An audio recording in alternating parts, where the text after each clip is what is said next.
sometimes you just need to ignore yourself.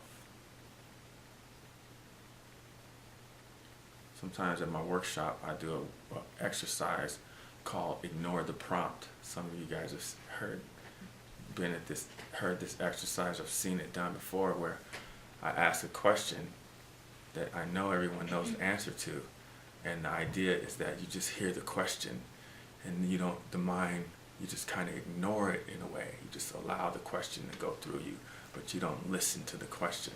So if I say, what is your mother's maiden name? You just let it come through. And I ask a series of questions, and then I go back after the exercise and I say, okay, so how did you do? And most people say, oh, if you ask me if the color of the sky, my mind just said blue, or 1 + 1 equals, and my mind just said 2. But we've all had situations where we had to ignore people, whether we just wanted to ignore them or because we were bored, right? I remember being in school, in class, and completely ignoring my instructor, looking right at him, eye to eye, and just ignoring everything he had to say. So for our sanity and for awakening purposes, it's a good practice to ignore yourself. I mean, ignore what you see, ignore what you hear,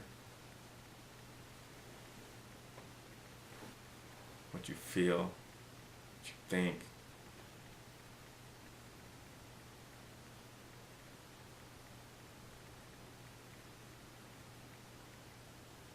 Just momentarily, not forever, but just to get a glimpse of the true who you are at your core. Just take your attention away from the sensations.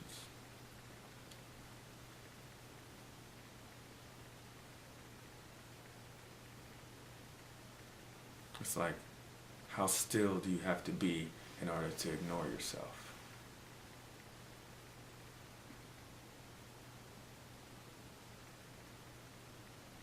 You have to be as still as space.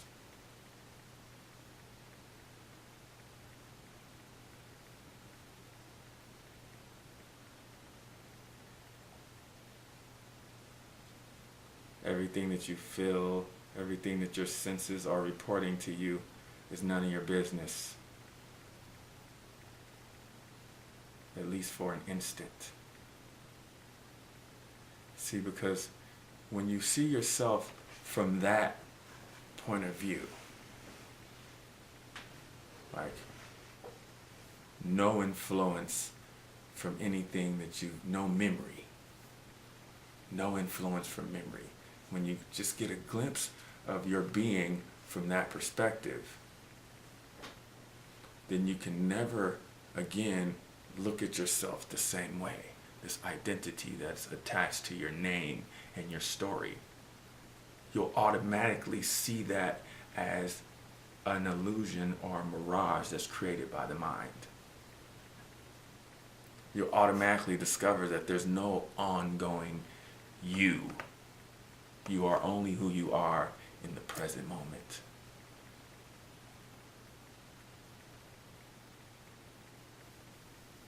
And if you are only who you are in the present moment, I'm talking about at your core. I'm not trying to strip away your personalities and all the stuff that you love about yourself. Who we're living as. You're a fingerprint. You're a fingerprint of God. So you're infinitely different than every one of these other beings around. So I'm not talking about the part of you that's infinitely different, because we all have that. That's our gift as well.